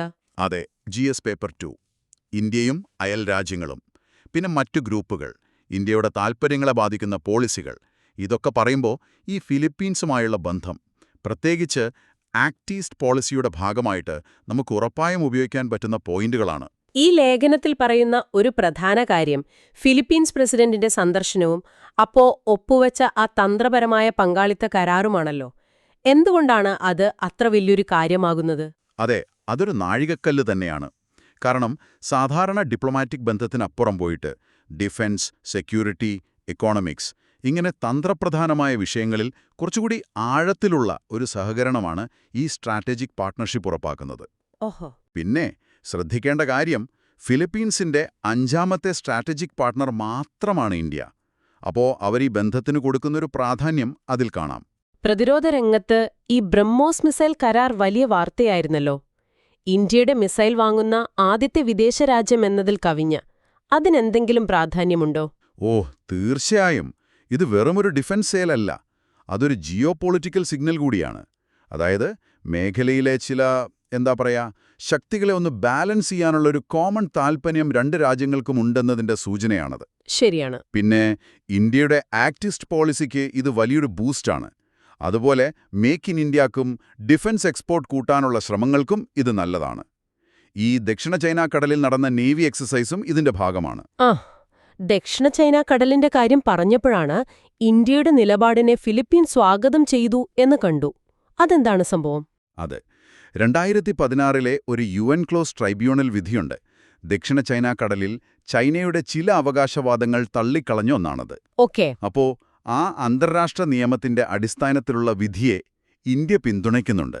ഇതിനെയാണ് ഫിലിപ്പീൻസ് അഭിനന്ദിച്ചത്. ഫിലിപ്പീൻസിന് അത് എങ്ങനെയാണ് ഹെൽപ്പ് ചെയ്യുന്നത്? അവരുടെ ഒരു പ്രധാനപ്പെട്ട നാഷണൽ ഇൻട്രസ്റ്റ് ആണത്, കടലിലെ നിയമങ്ങൾ പാലിക്കപ്പെടണമെന്നത്. അപ്പോൾ ഇന്ത്യയെപ്പോലൊരു വലിയ രാജ്യം ഈ നിയമത്തിന്റെ ഭാഗത്ത് നിൽക്കുമ്പോൾ അത് അവർക്ക് ഡിപ്ലോമാറ്റിക്കലി വലിയൊരു സപ്പോർട്ടാണ്. നിയമങ്ങളിൽ അധിഷ്ഠിതമായ ഒരു ഓർഡറിന് ഇന്ത്യ പ്രാധാന്യം കൊടുക്കുന്നു എന്ന സന്ദേശവും അതിലുണ്ട്. ശരി. പക്ഷേ സാമ്പത്തിക രംഗത്ത് നോക്കുമ്പോൾ ട്രേഡ് അത്ര വലുതല്ലെന്ന് കാണുന്നു, അല്ലേ? ഏകദേശം $3.3 ബില്യൺ. അവിടെ കാര്യമായ പുരോഗതിയുണ്ടോ? ട്രേഡ് വോളിയം കുറവാണെന്നത് ശരിയാണ്, പക്ഷേ ഇൻവെസ്റ്റ്മെന്റ് കൂടുന്നുണ്ട്. പിന്നെ വ്യാപാരം കൂട്ടാനായിട്ട് ഒരു പ്രിഫറൻഷ്യൽ ട്രേഡ് എഗ്രീമെന്റ് PTA തുടങ്ങുന്നതിനെപ്പറ്റി ചർച്ച നടന്നിട്ടുണ്ട്. അപ്പോൾ ഫ്യൂച്ചറിൽ അവിടെ സാധ്യതയുണ്ട്. ആസിയാനുമായി ഇതിനെ എങ്ങനെ കണക്ട് ചെയ്യാം? ഫിലിപ്പീൻസിന് 2026 ചെയർമാൻഷിപ്പ് വരുന്നുണ്ടല്ലോ. അത് വളരെ പ്രധാനപ്പെട്ടൊരു പോയിന്റാണ്. ഫിലിപ്പീൻസ് ഇപ്പോൾ ആസിയാൻ ഇന്ത്യ റിലേഷൻസിന്റെ കോർഡിനേറ്റർ കൂടിയാണ്. അപ്പോൾ ഈ ആസിയാൻ ഇന്ത്യ ട്രേഡ് എഗ്രീമെന്റ് ഉണ്ടല്ലോ, AITGA, അതിൽ ഇന്ത്യക്ക് ചില ആശങ്കകളുണ്ട്, ട്രേഡ് ഡെഫിസിറ്റൊക്കെ. അത് കേട്ടിട്ടുണ്ട്. അതെ, അത്തരം വിഷയങ്ങൾ ചർച്ച ചെയ്യാനും പരിഹാരം കാണാനും ഈയൊരു സാഹചര്യം സഹായിച്ചേക്കാം. ഇതെല്ലാം ആത്യന്തികമായി ആക്ട് ഈസ്റ്റ് പോളിസിക്ക് കൂടുതൽ ഊർജം നൽകുന്ന കാര്യങ്ങളാണ്. ഈ പറഞ്ഞ പ്രധാനപ്പെട്ട ചില വാക്കുകൾ, തന്ത്രപരമായ പങ്കാളിത്തം, UN ക്ലോസ് വിധി, ആക്ട് ഈസ്റ്റ് പോളിസി, പിന്നെ AITGA, ഇതൊക്കെ പ്രിലിംസ് പോയിന്റ് ഓഫ് വ്യൂവിൽ പെട്ടെന്ന് മനസ്സിലാക്കാൻ ഒന്നുകൂടി പറയാമോ? പറയാം. സ്ട്രാറ്റജിക് പാർട്ട്ണർഷിപ്പ്, സാധാരണ നയതന്ത്ര ബന്ധത്തിനു മുകളിൽ ഡിഫൻസ്, സെക്യൂരിറ്റി, ട്രേഡ്, ഇതിലൊക്കെ കുറച്ചുകൂടി ഡീപ്പായിട്ടുള്ള ലോങ് ടേം സഹകരണം. UN ക്ലോസ് ആൻഡ് 2016 വിധി. UN ക്ലോസ് എന്ന് പറഞ്ഞാൽ കടൽ നിയമങ്ങൾക്കുള്ള ഇന്റർനാഷണൽ എഗ്രിമെന്റാണ്. 2016 വിധി സൗത്ത് ചൈന സീൽ ചൈനയുടെ വാദങ്ങൾ തള്ളി. ഇതിനെ സപ്പോർട്ട് ചെയ്യുന്നത് റൂൾ ബേസ്ഡ് ഓർഡറിലുള്ള ഇന്ത്യയുടെ വിശ്വാസം കാണിക്കുന്നു. Act east policy, south east Asian രാജ്യങ്ങളുമായിട്ട് ഇക്കണോമി, സെക്യൂരിറ്റി, കൾച്ചർ, കണക്ടിവിറ്റി, ഇതിലൊക്കെ ബന്ധം ശക്തിപ്പെടുത്താനുള്ള ഇന്ത്യയുടെ പോളിസി. AITGA, ഇന്ത്യയും ആസിയാൻ രാജ്യങ്ങളും തമ്മിലുള്ള ഗുഡ്സ് ട്രേഡ് എഗ്രിമെന്റ്. ഇന്ത്യക്ക് ട്രേഡ് ഡെഫിസിറ്റ് കൂടുന്നു എന്നൊരു പ്രശ്നം ഇതിലുണ്ട്. അതുകൊണ്ട് അതിൽ മാറ്റങ്ങൾ വരുത്താൻ നോക്കുന്നു. ശരി. ഇനിയിപ്പം മെയിൻസ് പരീക്ഷയ്ക്ക് വേണ്ടി ചിന്തിക്കുമ്പോൾ ഇതിന്റെ ഒരു വലിയ ചിത്രം, അതായത് ബിഗ് പിക്ചർ എന്താണ്? പ്രധാനമായും ഇന്തോ പസഫിക് മേഖലയിലെ പവർ ഡൈനാമിക്സ് മാറിക്കൊണ്ടിരിക്കുകയാണല്ലോ. അവിടെ ശരിക്കും പറഞ്ഞാൽ ചൈനയുടെ സ്വാധീനം കൂടുന്നു. അതിനെ ഒരു പരിധിവരെ ബാലൻസ് ചെയ്യാൻ ഫിലിപ്പീൻസുമായുള്ള ഈ സ്ട്രാറ്റജിക് റിലേഷൻഷിപ്പ് ഇന്ത്യയെ സഹായിക്കും. ആക്ട് ഈസ്റ്റ് പോളിസിയുടെ ഭാഗമായി ഇന്ത്യയ്ക്ക് ആ മേഖലയിൽ കൂടുതൽ സ്പേസ് കിട്ടും. ഇതിന്റെ നല്ല വശങ്ങളും അതുപോലെ നേരിടാൻ സാധ്യതയുള്ള വെല്ലുവിളികളും എന്തൊക്കെയാണ്? ഗുണങ്ങൾ നോക്കിയാൽ, ഒന്ന് ഈ പറഞ്ഞ പോലെ ചൈന ഫാക്ടർ. 2, ബ്രഹ്മോസ് പോലെയുള്ള ഇന്ത്യൻ ഡിഫൻസ് പ്രോഡക്ട്സിന് ഒരു മാർക്കറ്റ് കിട്ടുന്നു. അത് എക്സ്പോർട്ട് കൂട്ടാൻ സഹായിക്കും. 3, ട്രേഡ് കൂടാനുള്ള സാധ്യതയുണ്ട്. 4, റീജിയണൽ ലീഡർഷിപ്പിൽ ഇന്ത്യയുടെ പങ്കുറപ്പിക്കാം. വെല്ലുവിളികൾ: 1, ഈ സഹകരണം കൂടുമ്പോൾ ചൈന എങ്ങനെ പ്രതികരിക്കുമെന്നത് നോക്കണം. ഓക്കെ. 2, ഇപ്പോഴത്തെ ട്രേഡ് വോളിയം വളരെ കുറവാണ്, അത് കൂട്ടിയെടുക്കണം. 3, ഈ എഗ്രിമെന്റുകളൊക്കെ പേപ്പറിൽ ഒപ്പിട്ടാൽ മാത്രം പോരല്ലോ, അത് സമയത്ത് നടപ്പാക്കണം. അതിലെ ഡിലേ ഒരു വെല്ലുവിളിയാണ്. അപ്പോൾ മുന്നോട്ടു പോകുമ്പോൾ എന്താണ് പ്രധാനം? ഈ കരാറുകളൊക്കെ, പ്രത്യേകിച്ച് ഡിഫൻസ്, കണക്ടിവിറ്റി പോലുള്ളവ വേഗത്തിൽ നടപ്പിലാക്കുക, ട്രേഡിലെ പ്രശ്നങ്ങൾ പരിഹരിക്കാൻ നോക്കുക, പിന്നെ ഒരു free and open Indo Pacific എന്ന ലക്ഷ്യത്തിനു വേണ്ടി ഒരുമിച്ച് പ്രവർത്തിക്കുക. അപ്പോ ചുരുക്കി പറഞ്ഞാൽ ഇന്ത്യ ഫിലിപ്പീൻസ് ബന്ധം ഇപ്പോൾ വളർന്നുകൊണ്ടിരിക്കുന്ന നല്ല സാധ്യതകളുള്ള ഒന്നാണ്. ഇന്തോ പസഫിക് റീജിയനിലെ ഇന്ത്യയുടെ താൽപ്പര്യങ്ങൾക്ക് ഇത് തീർച്ചയായും ഒരു മുതൽക്കൂട്ട് തന്നെയാണ്. അതെ, ഈ പാർട്ണർഷിപ്പ് ഇന്ത്യയ്ക്കും ഫിലിപ്പീൻസിനും നല്ലതാണെന്ന് മാത്രമല്ല, ഇത് ആ മേഖലയിലെ മറ്റു രാജ്യങ്ങൾക്ക്, പ്രത്യേകിച്ച് ഇന്ത്യയുമായി യോജിപ്പുള്ള ആസിയാൻ രാജ്യങ്ങൾക്ക് എന്ത് സിഗ്നലാണ് നൽകുന്നത് എന്നുകൂടി ചിന്തിക്കുന്നത് ഒരു ബ്രോഡർ പെർസ്പെക്റ്റീവ് കിട്ടാൻ നല്ലതാണ്. ശരിയാണ്. അടുത്തതായി നമുക്ക് ദ ഹിന്ദു പത്രത്തിലെ മറ്റൊരു പ്രധാന വാർത്തയിലേക്ക് കടക്കാം. ഇന്ന് നമ്മൾ നോക്കുന്നത് ഒരു പ്രധാന വിഷയമാണ്: കുടിയേറ്റ തൊഴിലാളികളുടെ വോട്ടവകാശം. നിങ്ങൾ തന്ന ആ ലേഖനം വെച്ച് ഇതിലെ കാര്യങ്ങളും അതിന്റെ ഒരു പ്രസക്തിയും നമുക്കൊന്ന് നോക്കാം. UPSC പരീക്ഷ എഴുതുന്ന നിങ്ങൾക്ക് ഇതെന്തായാലും പ്രധാനപ്പെട്ട ഒരു ടോപ്പിക്കായിരിക്കും, അല്ലേ? അതെ, തീർച്ചയായും. പ്രിലിംസ് നോക്കുകയാണെങ്കിൽ ഇന്ത്യൻ പോളിറ്റി ഗവേണൻസ്, ഇതിൻ്റെയൊക്കെ ഭാഗത്ത് തെരഞ്ഞെടുപ്പ്, ഇലക്ഷൻ കമ്മീഷൻ, പിന്നെ RP ആക്ട്, മൗലികാവകാശങ്ങൾ, പ്രത്യേകിച്ച് ആർട്ടിക്കിൾ 19, ഇവിടെയൊക്കെ ചോദ്യം വരാം. ഇനി മെയിൻസിലോട്ട് വന്നാൽ GS പേപ്പർ 2-ൽ RP ആക്ടിന്റെ കാര്യങ്ങൾ, ഇലക്ഷൻ കമ്മീഷൻ പോലത്തെ സ്ഥാപനങ്ങളുടെ അധികാരങ്ങൾ, ഭരണപരമായ കാര്യങ്ങൾ, പിന്നെ ഈ ദുർബല വിഭാഗങ്ങളുടെ ക്ഷേമം, ആ ഭാഗത്തൊക്കെ ചോദ്യങ്ങൾ പ്രതീക്ഷിക്കാം. ഓക്കെ. അപ്പോൾ ഈ ലേഖനത്തിൽ പറയുന്ന പ്രധാന പ്രശ്നം എന്താണ്, അല്ലെങ്കിൽ കണ്ടെത്തൽ? ശരിക്കും പറഞ്ഞാൽ ഇതിപ്പോൾ ബീഹാറിൽ നടക്കുന്ന ഒരു പ്രത്യേക വോട്ടർ പട്ടിക പുതുക്കൽ, അതായത് സ്പെഷ്യൽ ഇൻറ്റൻസീവ് റിവിഷൻ, SIR എന്ന് പറയും. ആ സമയത്ത് കുടിയേറ്റ തൊഴിലാളികളെ അവരുടെ സ്ഥിരം അഡ്രസ്സിൽ നിന്ന് ഒഴിവാക്കുന്നു. അതാണ് പ്രശ്നം. ഓഹോ, ഒഴിവാക്കുന്നു. അതെന്താ കാരണം? കാരണം നമ്മുടെ ജനപ്രാതിനിധ്യ നിയമം 1950-ലെ സെക്ഷൻ 19 പറയുന്നുണ്ട്, വോട്ട് ചേർക്കണമെങ്കിൽ ആ സ്ഥലത്തെ സാധാരണ താമസക്കാരൻ, അതായത് ഓർഡിനറിലി റെസിഡന്റ് ആയിരിക്കണം എന്ന്. Ordinarily resident. അതെ. അപ്പോ ഈ തൊഴിലിനൊക്കെയായിട്ട് മാറി താമസിക്കുന്നവരെ സ്ഥിരമായി താമസം മാറിയവർ എന്ന് കണക്കാക്കിയിട്ടാണ് നീക്കം ചെയ്യുന്നത്. പക്ഷെ അവർക്ക് പുതിയ സ്ഥലത്ത് പേര് ചേർക്കാൻ ബുദ്ധിമുട്ടുണ്ടാവുമല്ലോ. ഉണ്ടാവും. അതാണ് അടുത്ത പ്രശ്നം. പല പ്രായോഗിക ബുദ്ധിമുട്ടുകളും, ചിലപ്പോൾ രാഷ്ട്രീയപരമായ തടസ്സങ്ങളൊക്കെ ഉണ്ടാവാം. ഇത് നമ്മുടെ ഭരണഘടനയിലെ ആർട്ടിക്കിൾ 19(1)(e) ഇല്ലേ, എവിടെയും താമസിക്കാനുള്ള അവകാശം, അതുമായി ബന്ധപ്പെട്ടൊരു വിഷയം കൂടിയാണ്. ചില പ്രാദേശിക പാർട്ടികളൊക്കെ ഇതിനെ എതിർക്കുന്നുമുണ്ട്. വോട്ടിംഗ് മെഷീൻ RVM എന്നൊരു ആശയം വെച്ചിരുന്നു. കേട്ടിട്ടുണ്ട്. പക്ഷെ അതിന് രാഷ്ട്രീയമായിട്ടൊരു സമവായമുണ്ടായില്ല. പല ആശങ്കകളും, സുരക്ഷ, കൃത്രിമം നടക്കുമോ എന്നൊക്കെയുള്ള പേടി, അതുകൊണ്ട് അത് മുന്നോട്ടു പോയില്ല. പിന്നെ RP നിയമത്തിൽ ഭേദഗതി വേണം, പാർലമെന്റ് അതിന് മുൻകൈ എടുക്കണം എന്നും പറയുന്നുണ്ട്. ഓക്കെ. അപ്പോൾ പ്രിലിംസിന് വേണ്ടി ഓർത്തിരിക്കേണ്ട പ്രധാന പോയിന്റുകൾ എന്തൊക്കെയാവും? പറയാം. 1, ജനപ്രാതിനിധ്യ നിയമം 1950, RP ആക്ട് 1950, വോട്ടർ പട്ടിക, യോഗ്യത, അതൊക്കെ. 2, സാധാരണ താമസക്കാരൻ അല്ലെങ്കിൽ ഓർഡിനറിലി റെസിഡന്റ് എന്ന ആശയം. സെക്ഷൻ 19, 20 അത് പറയുന്നത്. താൽക്കാലികമായി മാറി നിൽക്കുന്നതുകൊണ്ട് സാധാരണ താമസം ഇല്ലാതാവുന്നില്ല എന്നും അതിൽ പറയുന്നുണ്ട്. പിന്നെ സെക്ഷൻ 20A, ഇത് NRI വോട്ടിനുള്ളതാണ്. പക്ഷെ കുടിയേറ്റ തൊഴിലാളികൾക്ക് അങ്ങനെ ഒരെണ്ണമില്ല. അതും ഓർക്കണം. നാലാമതായിട്ട് ഈ റിമോട്ട് ഇലക്ട്രോണിക് വോട്ടിംഗ് മെഷീൻ അഥവാ RVM ECAയുടെ ആ നിർദ്ദേശം അത് രാഷ്ട്രീയ എതിർപ്പ് കാരണം നടപ്പായില്ലെന്നതും. ക്ലിയർ. ഇനിയിപ്പം മെയിൻസിന്റെ കാഴ്ചപ്പാടില് ഇതെങ്ങനെയാ നമ്മൾ കാണേണ്ടത്? അതൊരു വലിയ വിഷയം തന്നെയാണ്. ഏകദേശം ഒരു 15 കോടിയോളം കുടിയേറ്റ തൊഴിലാളി വോട്ടർമാരുണ്ടെന്നാണ് കണക്ക്. 15 കോടിയോ? അത്ഭുതം. അതെ. അപ്പോ അവരുടെ വോട്ടവകാശം നഷ്ടപ്പെടുന്നത് നമ്മുടെ സാർവത്രിക വോട്ടവകാശം എന്ന ആശയത്തിന് തന്നെ എതിരാണ്. ഇവിടെ നോക്കിയാൽ ഒരു മൗലിക അവകാശവും നിയമത്തിന്റെ വ്യാഖ്യാനവും തമ്മിലൊരു പ്രശ്നം കാണാം. പിന്നെ ചിലയിടത്തുള്ള ഭൂമിപുത്രവാദം പോലെയുള്ള രാഷ്ട്രീയ പ്രശ്നങ്ങളുമായിട്ടും ഇതിന് ബന്ധമുണ്ട്. അവരെ സ്വന്തം നാട്ടിലെ ലിസ്റ്റിൽ വെക്കുന്നത് അവരുടെ കുടുംബപരവും വൈകാരികവുമായ കാര്യങ്ങൾ വെച്ച് നോക്കുമ്പോൾ ശരിയാണെന്ന് തോന്നും. പക്ഷേ നിയമപരമായി ഓർഡിനറിലി റെസിഡന്റ് അല്ലല്ലോ എന്നൊരു വാദവും വരും. അപ്പം മുന്നോട്ടു പോകുക എന്ന് പറയുന്നത് അത്ര എളുപ്പമല്ല. അല്ല. പെട്ടെന്നുള്ള പരിഹാരം എന്ന നിലയ്ക്ക് ചിലപ്പോൾ യാത്രാ സൗകര്യം, ശമ്പളത്തോടെ ലീവ് ഇതൊക്കെ കൊടുക്കാം. പക്ഷെ ദീർഘകാലത്തേക്ക് നോക്കുമ്പോൾ സുരക്ഷിതമായ ഒരു റിമോട്ട് വോട്ടിംഗ് സംവിധാനം തന്നെ വേണം. അതുപോലെ NRIകൾക്ക് കൊടുത്ത പോലെ RP ആക്റ്റിൽ ഒരു ഭേദഗതിയും ആവശ്യമായി വരും. പക്ഷെ ഇതിനൊക്കെ രാഷ്ട്രീയ സമവായമുണ്ടാവണം. അതാണ് പ്രധാനം. വളരെ പ്രധാനപ്പെട്ട കാര്യങ്ങൾ. നിയമവും യാഥാർത്ഥ്യവും രാഷ്ട്രീയവുമെല്ലാം ചേർന്നൊരു സങ്കീർണ വിഷയമാണിത് എന്ന് മനസ്സിലായി. അപ്പോ നിങ്ങൾ ചിന്തിക്കാനൊരു കാര്യം ഇതാണ്. ഒരാൾ സ്വന്തം വീടും നാടും വിട്ട് ദൂരെ ജോലി ചെയ്യുമ്പോഴും അയാളുടെ അഭിപ്രായത്തിന്, ആ വോട്ടിന് നമ്മുടെ ജനാധിപത്യത്തിൽ അതേ വിലയുണ്ടെന്ന് എങ്ങനെ ഉറപ്പാക്കാൻ പറ്റും? ശരി, നമുക്ക് അടുത്ത വാർത്തയിലേക്ക് പോകാം. ദി ഹിന്ദു പത്രത്തിലെ തന്നെ മറ്റൊരു പ്രധാന വാർത്തയുണ്ട്. നമസ്കാരം. ഇന്ന് നമ്മൾ കുറച്ച് ആഴത്തിൽ പരിശോധിക്കാൻ പോകുന്നത് അന്താരാഷ്ട്ര നീതിന്യായ കോടതി, അതായത് ICJ, കാലാവസ്ഥാ വ്യതിയാനത്തെക്കുറിച്ച് അടുത്തിടെ നൽകിയ ഒരു പ്രധാനപ്പെട്ട അഭിപ്രായമാണ്. നിങ്ങൾ പങ്കുവച്ച വിവരങ്ങൾ വെച്ച് നോക്കുമ്പോൾ ഇത് ലോകം മുഴുവൻ ശ്രദ്ധിച്ച ഒരു വിഷയമാണല്ലോ. എന്തൊക്കെയാണ് ഇതിലെ പ്രധാന കാര്യങ്ങളെന്ന് നമുക്ക് നോക്കാമല്ലേ? തീർച്ചയായും. ഇത് നിയമപരമായിട്ടും അതുപോലെ പരിസ്ഥിതിയുടെ കാര്യത്തിലും ഒരുപാട് പ്രാധാന്യമുള്ളൊരു വിഷയമാണ്.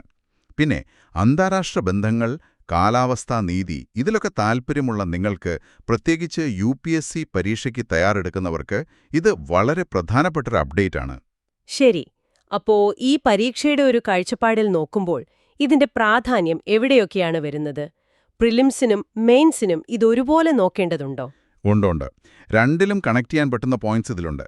ഇപ്പോൾ പ്രിലിംസിന്റെ കാര്യം എടുത്താൽ അന്താരാഷ്ട്ര സ്ഥാപനങ്ങൾ എന്ന ടോപ്പിക്കിൽ ICJ വരും. പിന്നെ UN സ്ഥാപനങ്ങളുമൊക്കെ. ഓക്കെ. പരിസ്ഥിതി ഭാഗത്ത് നോക്കുവാണെങ്കിൽ ഈ അന്താരാഷ്ട്ര ഉടമ്പടികളുണ്ടല്ലോ, UNFCCC, പാരീസ് കരാർ, അതൊക്കെ പ്രധാനമാണ്. അതുപോലെ ചില പ്രധാന ആശയങ്ങൾ NDCs, അതായത് നാഷണലി ഡിറ്റർമിൻ കോൺട്രിബ്യൂഷൻസ്, രാജ്യങ്ങൾ സ്വയം തീരുമാനിക്കുന്ന ലക്ഷ്യങ്ങൾ. പിന്നെ CBDRRC, കാലാവസ്ഥാ നീതി, ക്ലൈമറ്റ് ഫൈനാൻസ്, ഇതൊക്കെ പ്രിലിംസിന് ചോദിക്കാൻ സാധ്യതയുള്ള കോൺസെപ്റ്റുകളാണ്. ഇനി മെയിൻസിലേക്ക് വന്നാൽ GS പേപ്പർ 2-ൽ അന്താരാഷ്ട്ര സ്ഥാപനങ്ങളെന്ന ഭാഗത്ത് ICJയുടെ റോള് വരും. പിന്നെ GS പേപ്പർ 3-ൽ പരിസ്ഥിതി സംരക്ഷണം, കാലാവസ്ഥാ വ്യതിയാനം, അതുമായി ബന്ധപ്പെട്ട അന്താരാഷ്ട്ര ചർച്ചകൾ, ക്ലൈമറ്റ് ഫൈനാൻസ്, ടെക്നോളജി കൈമാറ്റം, ഇതിനോടെല്ലാം ഈ കോടതിയുടെ അഭിപ്രായത്തിന് നേരിട്ട് ബന്ധമുണ്ട്. വളരെ വ്യക്തമായി. അപ്പോൾ ഈ ഒരു ഉപദേശക അഭിപ്രായത്തിലെ പ്രധാന കണ്ടെത്തലുകൾ എന്തൊക്കെയാണ്? ഇതിനെ ഒരു ഗെയിം ചേഞ്ചർ എന്നൊക്കെ പറയാൻ പറ്റുമോ? ഒരു തരത്തിൽ പറയാം. ശ്രദ്ധിക്കേണ്ട കാര്യം, ഇതൊരു ഉപദേശക അഭിപ്രായമാണ്.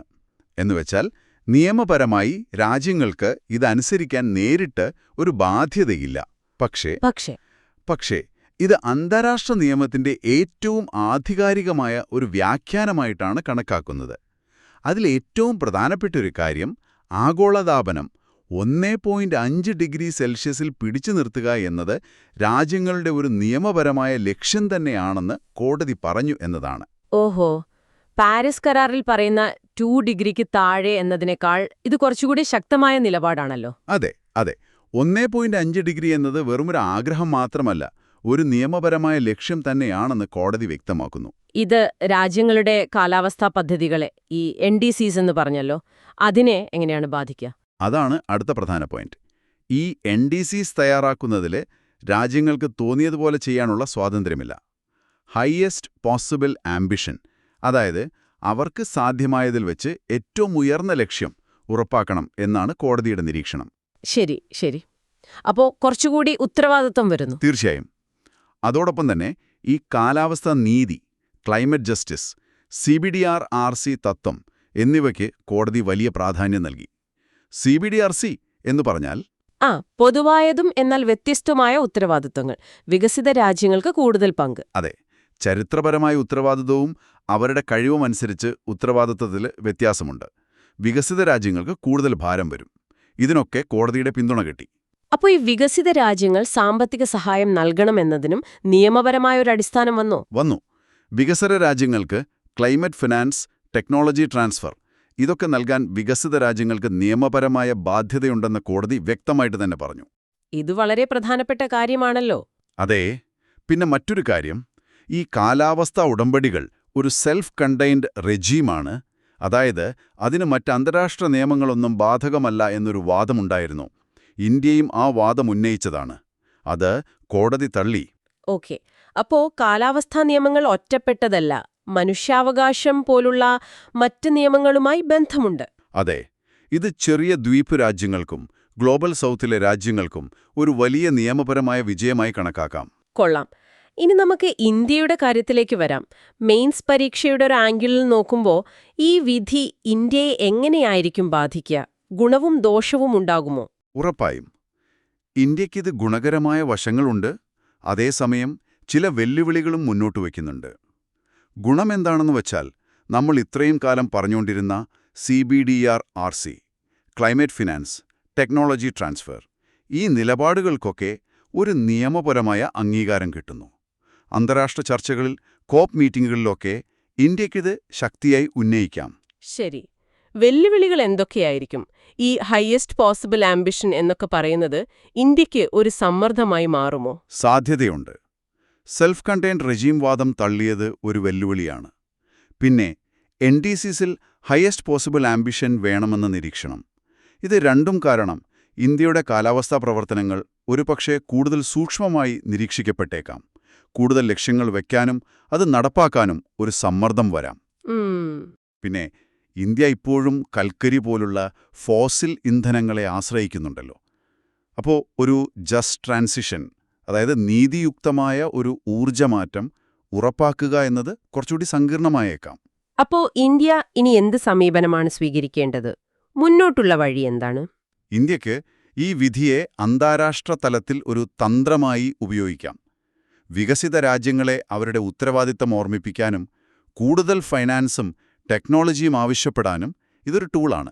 ശരി. ആഭ്യന്തരമായോ? ആഭ്യന്തരമായി ഈ ഹയസ്റ്റ് പോസിബിൾ ആംബിഷൻ എന്ന ആശയം നമ്മുടെ നയങ്ങളിൽ കൊണ്ടുവരേണ്ടിവരും. പുനരുപയോഗ ഊർജ്ജത്തിന്റെ ലക്ഷ്യങ്ങൾ കൂട്ടുന്നതിനൊപ്പം തന്നെ ഈ മാറ്റം കാരണം ബുദ്ധിമുട്ടുന്ന ആളുകൾക്ക്, പ്രത്യേകിച്ച് ഫോസിൽ ഇന്ധന മേഖലയെ ആശ്രയിക്കുന്നവർക്ക് സാമൂഹിക സുരക്ഷയും മറ്റു ഉപജീവന മാർഗങ്ങളും ഉറപ്പാക്കുന്നതിലും ശ്രദ്ധിക്കണം. ആ ജസ്റ്റ് ട്രാൻസിഷൻ വളരെ പ്രധാനപ്പെട്ടതാണ്.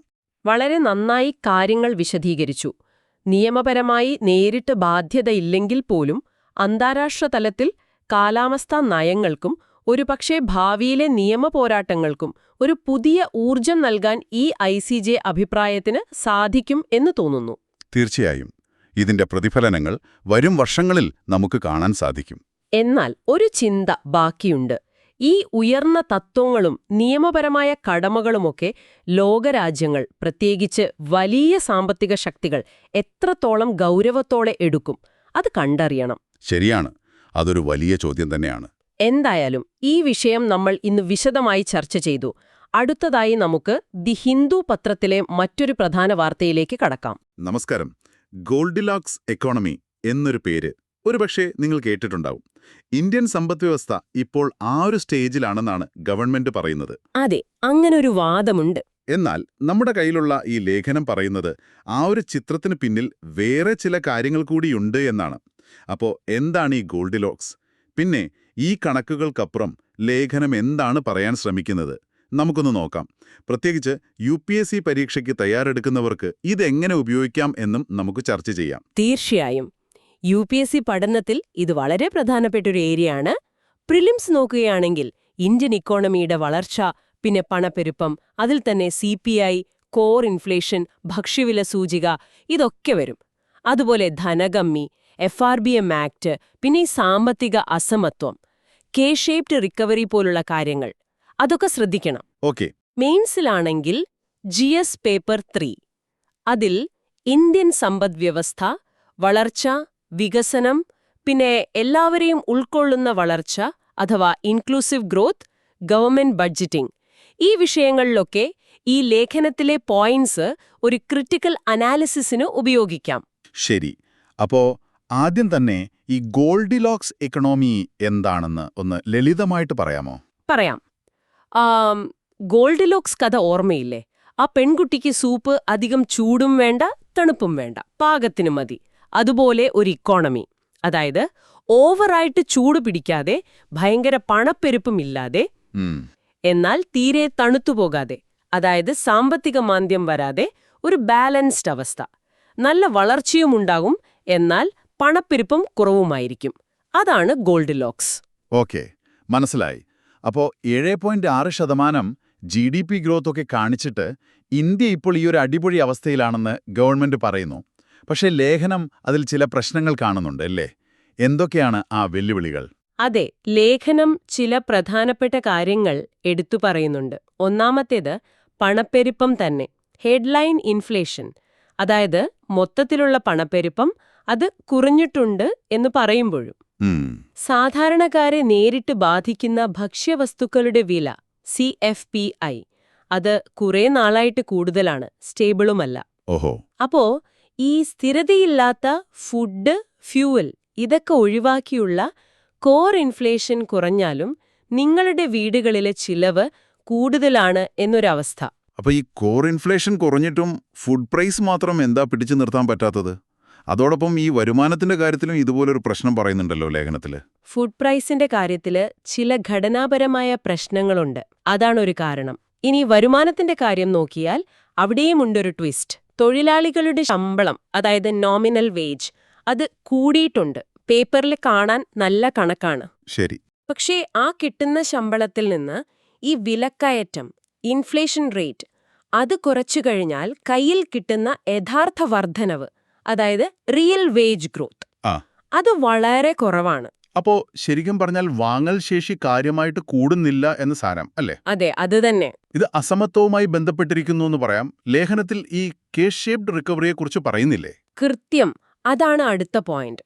ഈ കേസ് ഷേപ്ഡ് റിക്കവറി എന്ന് ലേഖനം പറയുന്നത് എന്താണെന്ന് വെച്ചാൽ, സമ്പദ്വ്യവസ്ഥയുടെ ഒരു ഭാഗം, ചിലപ്പോൾ ഉയർന്ന വരുമാനക്കാർ, വലിയ കമ്പനികൾ ഒക്കെ നന്നായി പെർഫോം ചെയ്യുന്നു, മുകളിലേക്ക് പോകുന്നു.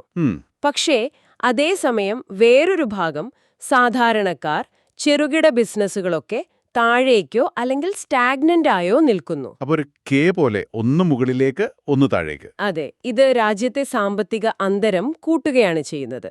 അപ്പൊ സ്വാഭാവികമായും ചോദ്യം വരും, ഈ പറയുന്ന വളർച്ച എല്ലാവരിലേക്കും എത്തുന്നുണ്ടോ എന്നത്. വളർച്ച എല്ലാവരിലേക്കും എത്തുന്നില്ലെങ്കിൽ പോലും സർക്കാരിന്റെ സാമ്പത്തിക സ്ഥിതി എങ്ങനെയുണ്ട്? ഈ ഫിസ്ക്കൽ ഡെഫിസിറ്റ്, കടം, ഇതിനെക്കുറിച്ചൊക്കെ ലേഖനം എന്താ പറയുന്നത്? അവിടെയും ചില ആശങ്കകളുണ്ട്. സർക്കാരിന്റെ ധനകമ്മി, അതായത് വരവും ചെലവും തമ്മിലുള്ള ഗ്യാപ്പ്, അതുപോലെ കടം, പബ്ലിക് ഡെപ്റ്റ് ടു GDP റേഷ്യോ, ഇതൊക്കെ നമ്മുടെ FRBM നിയമം പറയുന്ന ലക്ഷ്യങ്ങൾക്ക് മുകളിലാണ് ഇപ്പോഴും. ഓക്കേ. ഇത് ചിലപ്പോൾ സോഷ്യൽ സ്കീമുകൾക്കുള്ള ഫണ്ടിങ്ങിനെയും പ്രൈവറ്റ് ഇൻവെസ്റ്റ്മെന്റിനെയും ഒക്കെ ഭാവിയിൽ ബാധിക്കാം. അപ്പൊ ചുരുക്കി പറഞ്ഞാൽ ആ തലക്കെട്ടിലെ വലിയ GDP നമ്പർ മാത്രം കണ്ടാൽ പോരാ. യഥാർത്ഥ വരുമാനം കൂടുന്നുണ്ടോ, അസമത്വം കുറയുന്നുണ്ടോ, സാധാരണക്കാരന് ജീവിക്കാൻ പറ്റുന്നുണ്ടോ, സർക്കാരിന്റെ സാമ്പത്തിക അടിത്തറ ഭദ്രമാണോ, ഇതൊക്കെ നോക്കണം. ശരിയാണ്. എല്ലാവരെയും ഉൾക്കൊള്ളുന്ന വളർച്ച, ഇൻക്ലൂസീവ് ഗ്രോത്ത്, അതാണ് പ്രധാനം എന്ന് ലേഖനം പറയുന്നു. അതെ, UPSC മെയിൻസ് പെർസ്പെക്റ്റീവിൽ നോക്കുമ്പോൾ ഇന്ത്യയുടെ ഈ സ്ട്രക്ചറൽ പ്രശ്നങ്ങളെ, അതായത് ഈ നീണ്ടു നിൽക്കുന്ന ഫുഡ് ഇൻഫ്ലേഷൻ, കുറഞ്ഞ റിയൽ വേജ് ഗ്രോത്ത്, ഈ അസമത്വം, ഇതിനെയൊക്കെ ഒരു വിമർശനാത്മക കണ്ണോടെ കാണാൻ ഈ ലേഖനം സഹായിക്കും. ഈ ഗോൾഡിലോക്സ് വാദം കേൾക്കാൻ നല്ലതാണ്, ഇൻവെസ്റ്റർ കോൺഫിഡൻസ് ഒക്കെ കൂട്ടാൻ നല്ലതാണ്. പക്ഷെ അത് യഥാർത്ഥ പ്രശ്നങ്ങളെ കാണാതെ പോവാനൊരു കാരണമാകരുത്. സർക്കാരിന് ഫിസ്ക്കൽ ഡിസിപ്ലിൻ വേണം, അതേസമയം ഫുഡ് പ്രൈസ് കൺട്രോൾ ചെയ്യാനും റിയൽ വേജ് കൂട്ടാനും അസമത്വം കുറയ്ക്കാനുമുള്ള പോളിസികളും വേണം എന്ന് ലേഖനം സൂചിപ്പിക്കുന്നുണ്ട്. അപ്പോൾ ഇതിൻ്റെയൊക്കെ ഒരു വലിയ ചിത്രം നോക്കിയാൽ, ഒരു സമ്പദ്വ്യവസ്ഥയുടെ ഹെൽത്ത് അത് അളക്കാൻ ഈ ഗ്രോത്ത് മാത്രം മതിയോ? ഇൻഫ്ലേഷൻ സാധാരണക്കാരെ എങ്ങനെ ബാധിക്കുന്നു? വരുമാനം ശരിക്കും കൂടുന്നുണ്ടോ?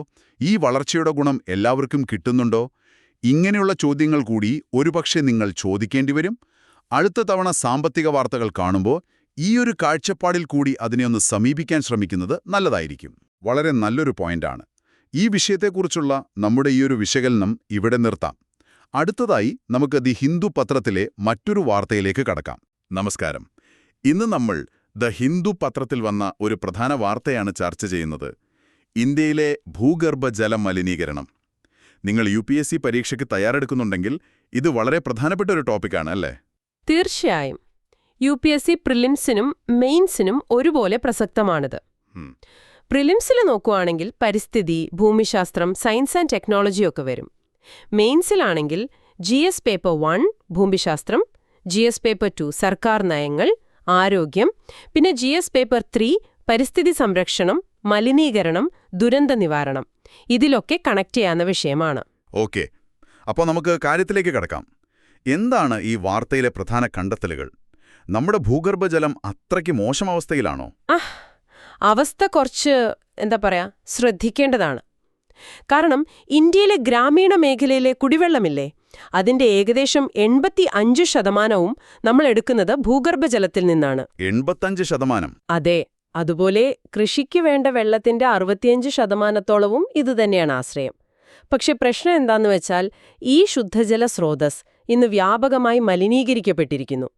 പ്രധാനമായിട്ടും നൈട്രേറ്റ്, ഫ്ലൂറൈഡ്, ആഴ്സനിക്, യുറേനിയം, പിന്നെ മറ്റു ചില ഘനലോഹങ്ങൾ. ഓഹോ. അതെ, ഇതൊക്കെ വെള്ളത്തിൽ കലരുന്നുണ്ട്. പുതിയ CGWB, അതായത് സെൻട്രൽ ഗ്രൗണ്ട് വാട്ടർ ബോർഡിന്റെ റിപ്പോർട്ട് ഇത് ശരിക്കും സ്ഥിരീകരിക്കുന്നുണ്ട്. ഇത് ആരോഗ്യപരമായി എങ്ങനെയാണ് ആളുകളെ ബാധിക്കുന്നത്? ഈ പറഞ്ഞ സാധനങ്ങളൊക്കെ വെള്ളത്തിൽ കലർന്നാൽ അത് പല രീതിയിൽ ബാധിക്കും. ഉദാഹരണത്തിന് ഫ്ലൂറൈഡ്. അത് കൂടിയാൽ സ്കെലിറ്റൽ ഫ്ലൂറോസിസ് എന്ന് പറയുന്നൊരവസ്ഥ വരും. എല്ലിനെയും പല്ലിനെയും ഒക്കെയാണ് അത് ബാധിക്കുക. ശരി. പിന്നെ ആഴ്സനിക്, അത് ത്വക്ക് രോഗങ്ങളുണ്ടാക്കാം, ചിലപ്പോൾ ക്യാൻസറിന് വരെ കാരണമാകാം. നൈട്രേറ്റ് ആണെങ്കിൽ അത് കുട്ടികളിൽ ബ്ലൂ ബേബി സിൻഡ്രോം അല്ലെങ്കിൽ മെത്തമോഗ്ലോബിനീമിയ എന്നൊരു മാരകമായ അവസ്ഥയുണ്ടാക്കും. രക്തത്തിന് ഓക്സിജൻ എടുക്കാനുള്ള കഴിവ് കുറയും. ഹോ, ഇത് വളരെ ഗുരുതരമാണല്ലോ. ഉള്ളതാണോ അതോ നമ്മൾ ഉണ്ടാക്കുന്നതാണോ? രണ്ടുമുണ്ട്. ശരിക്കും ചിലയിടങ്ങളിൽ ഫ്ലൂറൈഡ്, ആഴ്സനിക് ഒക്കെ പാറകളിൽ പ്രകൃത്യാ കാണുന്നതാണ്, ജിയോജെനിക് എന്ന് പറയും. ഓക്കെ. പക്ഷെ നമ്മൾ അമിതമായി വെള്ളമൂറ്റുമ്പോൾ, അതായത് ഓവർ എക്സ്ട്രാക്ഷൻ, അത് ഈ പ്രശ്നം വഷളാക്കും. കൂടുതൽ വെള്ളം പമ്പ് ചെയ്യുമ്പോൾ ഭൂമിക്കടിയിലെ രാസഘടനയിൽ മാറ്റം വരും. അപ്പോൾ ഈ വിഷവസ്തുക്കൾ എളുപ്പത്തിൽ വെള്ളത്തിൽ കലരും. മനസ്സിലായി. അതൊരു പ്രധാന കാരണം. പിന്നെ തീർച്ചയായും മനുഷ്യന്റെ ഇടപെടലുകളുണ്ട്. കൃഷിയിൽ നമ്മൾ രാസവളങ്ങൾ ഒരുപാട് ഉപയോഗിക്കുന്നില്ലേ, അത് നൈട്രേറ്റ് മലിനീകരണത്തിനൊരു പ്രധാന കാരണമാണ്. ശരിയാണ്. പിന്നെ ഫാക്ടറികളിൽ നിന്നുള്ള മാലിന്യങ്ങൾ, ശരിയായി സംസ്കരിക്കാത്ത മലിനജലം, സെപ്റ്റിക് ടാങ്കുകളിൽ നിന്നുള്ള ലീക്കേജ്, ഇതൊക്കെ ഘനലോഹങ്ങളും മറ്റു മാലിന്യങ്ങളും വെള്ളത്തിൽ കലർത്തുന്നു. അപ്പോ നമ്മുടെ നിയമങ്ങൾക്കോ സ്ഥാപനങ്ങൾക്കോ ഇതിലൊരു നിയന്ത്രണമില്ലേ? അവിടെയും ചില പ്രശ്നങ്ങളുണ്ട്. നമ്മുടെ 1974 വാട്ടർ ആക്ട് അത് പ്രധാനമായും ഫോക്കസ് ചെയ്തത് പുഴകളിലെയും മറ്റുമുള്ള ഉപരിതല ജലമലിനീകരണത്തിലാണ്. ഭൂഗർഭജലത്തിന് അത്ര പ്രാധാന്യം കൊടുത്തില്ല. ഓ, അങ്ങനെയാണോ? അതെ. പിന്നെ CGWB എന്ന സ്ഥാപനമുണ്ടെങ്കിലും അവർക്ക് കൂടുതലും ഉപദേശം നൽകാനേ അധികാരമുള്ളൂ. നിയമ നടപടിയെടുക്കാൻ പരിമിതികളുണ്ട്. പിന്നെ CPCB, സ്റ്റേറ്റ് പൊല്യൂഷൻ കൺട്രോൾ ബോർഡുകൾ, SPCBs ഒക്കെയുണ്ട്. പക്ഷേ അവർക്ക് പലപ്പോഴും ആവശ്യത്തിന് ഫണ്ടും ആൾക്കാരും അധികാരവും ഒക്കെ കുറവാണ്. പല ഡിപ്പാർട്ട്മെന്റുകൾ തമ്മിൽ ഒരു ഏകോപനമില്ലായ്മയും കാണാം. ശരി. അപ്പോ ഈ കാരണങ്ങളും പ്രത്യാഘാതങ്ങളും ഒക്കെ വെച്ചു നോക്കുമ്പോൾ UPSC പ്രിലിംസ് പരീക്ഷയ്ക്ക് വേണ്ടി എന്തൊക്കെ പോയിന്റുകളാണ് നമ്മൾ ഓർക്കേണ്ടത്? പ്രിലിംസിന് പ്രധാനമായിട്ട് ഓർത്തിരിക്കേണ്ടത്: 1. പ്രധാനപ്പെട്ട മലിനീകാരികൾ നൈട്രേറ്റ്, ഫ്ലൂറൈഡ്, ആഴ്സനിക്, ഘനലോഹങ്ങൾ. 2. അവയുടെ ഉറവിടം രാസവളം മലിനജലമാണോ, പ്രകൃത്യാ ഉള്ളതാണോ, വ്യാവസായിക മാലിന്യമാണോ. 3. അതുമൂലമുണ്ടാകുന്ന പ്രധാന രോഗങ്ങൾ blue baby syndrome, fluorosis, arsenicosis. Okay. അതുപോലെ CGWB, CPCB, SPCBs തുടങ്ങിയ സ്ഥാപനങ്ങളെക്കുറിച്ചും അവയുടെ റോളും പരിമിതികളും. പിന്നെ വാട്ടർ ആക്ട് 1974 ഭൂഗർഭജലത്തിന് ഊന്നൽ കുറവാണെന്നുള്ള പോയിന്റും പ്രധാനമാണ്. ശരി. ഇനിയിപ്പോൾ മെയിൻസ് പരീക്ഷയുടെ ഒരു കാഴ്ചപ്പാടിൽ ഇതിനെ എങ്ങനെ കാണാം? അവിടെ എന്തൊക്കെ കാര്യങ്ങൾ ശ്രദ്ധിക്കണം? മെയിൻസിന് ഇതിന്റെ ആഴത്തിലുള്ള വിശകലനം വേണം. ഒന്ന്, നമ്മുടെ ഹരിത വിപ്ലവം വിജയിച്ചതിലും ഇപ്പം നടപ്പാക്കുന്ന ജൽജീവൻ മിഷൻ പോലെയുള്ള പദ്ധതികളിലുമൊക്കെ ഭൂഗർഭജലത്തിന് വലിയ പങ്കുണ്ട്. അപ്പോൾ ഈ ജലം മലിനമായാൽ അത് ഭക്ഷ്യസുരക്ഷയെയും പൊതുജനാരോഗ്യത്തെയും എങ്ങനെ ബാധിക്കും?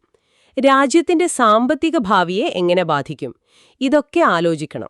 ശരിയാണ്. 2, ഇതൊരു classic tragedy of the Commons ഉദാഹരണമാണ്.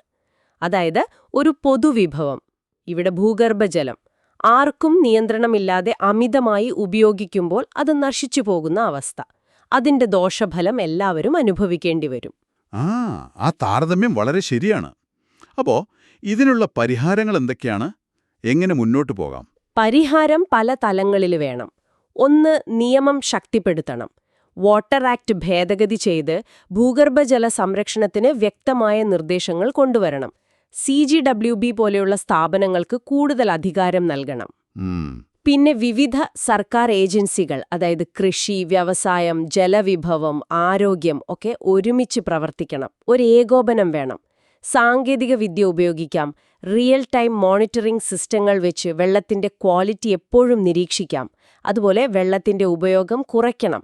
കൃഷിയിൽ തുള്ളിനന ഡ്രിപ്പ് ഇറിഗേഷനൊക്കെ കൂടുതൽ പ്രോത്സാഹിപ്പിക്കണം. അതൊക്കെ നല്ല നിർദ്ദേശങ്ങളാണ്. പിന്നെ മലിനീകരണം ഉണ്ടാക്കുന്നവർ തന്നെ അതിന്റെ നഷ്ടപരിഹാരം നൽകണം എന്ന തത്വം, പൊല്യൂട്ടർ പേസ് പ്രിൻസിപ്പിൾ, അത് കർശനമായി നടപ്പാക്കണം.